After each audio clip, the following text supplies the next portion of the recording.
Hack number 1 for read then speak questions for the Duolingo English test is to use the right grammar tense. Now, if you remember, the question looks something like this, where they ask you a question and then multiple shorter questions after that. There are 3 common types of read then speak questions. One is to describe your past experience, one is to describe a general topic, or to compare people, places, or things. Let me show you an example of each of these right here. The first one, describe a past experience. Talk about a gift that you gave to a loved one. What was it? Who did you give it to? How did it make you feel? And why did you give this particular gift? We're going to use the past tense quite a bit for this type of question. What about if they ask you to describe a general topic? Describe a country you know about. What is the country? Where is it located? Why do you think this country is special? So you'll probably talk about the present tense most of the time, about the country in the present tense. If you have a story about when you lived there in the past, then you would switch to the past. But it'd be mostly present tense when you're describing the country. What about the third type of question, when you compare people, places, and topics? Compare your 2 best friends. What ways are they similar? What ways are they different?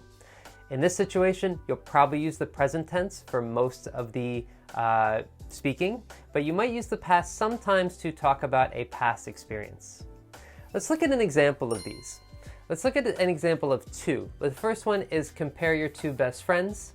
I've highlighted the, not all the verbs, but most of the verbs, and as you can see, most of them are in the present tense. Enjoys, loves, are, is, spends, talks, mostly in the present tense.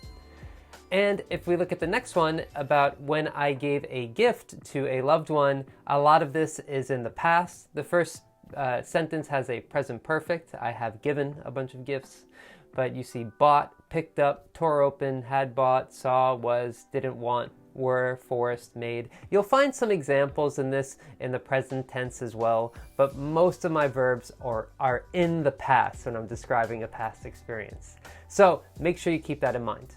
Hack number 2 is to answer all of the questions you are asked. What do I mean? Well, for read then speak question, they usually don't ask you 1 question, but they ask you about 2 or 3 or 4 additional questions. So you have to be able to answer all of these questions while you're speaking.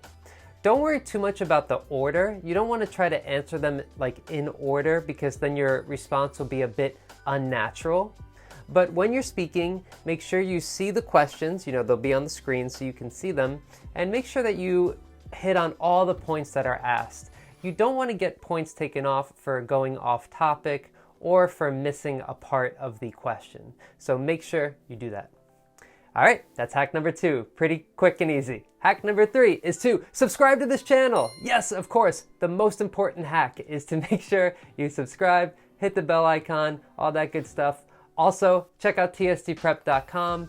We have a production score evaluation. So if you're wondering what your production score might be, or you got a low production score on test day, go to tstprep.com, book a 30-minute call with one of our teachers, and they will help you understand your strengths and weaknesses, and also tell you what you have to do at home to improve. So check that out. Hack number 3 is to open your mouth wide. Sounds weird, I know. And this is for all of the speaking in general. Now, why do I say this? Because I have a lot of students who tend to get nervous. And when you're nervous, you kind of tighten up, your whole body tightens up, but also your mouth tightens up, and then it becomes harder to speak and it's hard to understand you because your mouth is really tight. You got to open it, and you have to speak with a wider mouth so you can pronounce your words very carefully and also correctly. It is hard to kind of, speak with your mouth open when you're not confident. So it's a sign of confidence. It'll help you improve your overall speaking and performance. This is especially true for students from Asia in places like China, Japan, and Korea, where it is more accustomed to have a tighter mouth when you're speaking your own native language. American English is spoken with a relaxed jaw, lazy tongue, open lips, and the placement is in the chest. So you want to try and make your mouth open and expressive when you speak. It'll help improve your confidence and your pronunciation. All right, that's hack number 3. Hack number 4 for the read then speak questions is to practice with a voice recorder. So this is about practicing at home.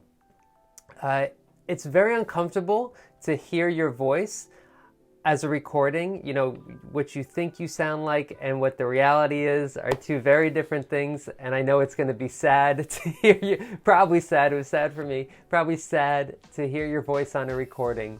But you want to do that. You want to record your voice and listen back to it.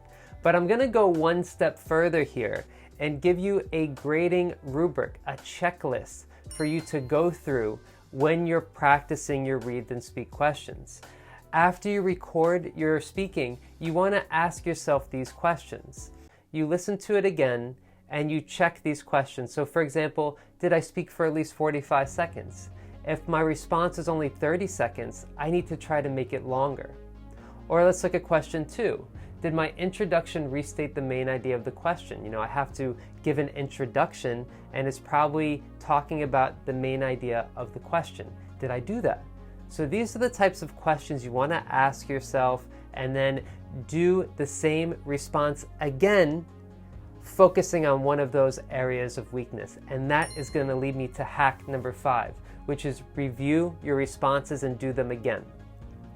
If you want to improve your speaking, you have to review what you've done already. It's kind of uncomfortable to do. You don't want to listen to your own voice, and you kind of don't want to do the same thing again. It feels like you're wasting time. But the best way to improve is to do the same response multiple times. Not 5 or 10 times, just no more than 3 times. 2 is ideal. You do the same response twice. That's it. That's the 5 hacks for read then speak questions. But there's another speaking question that we have to talk about, and that's the listen then speak question. And I have 5 totally different hacks to help you get a higher score on listen then speak questions. So check that video out. Hit the subscribe button if you haven't already. Thank you for watching, and I'll see you in the next one. All right, see you there.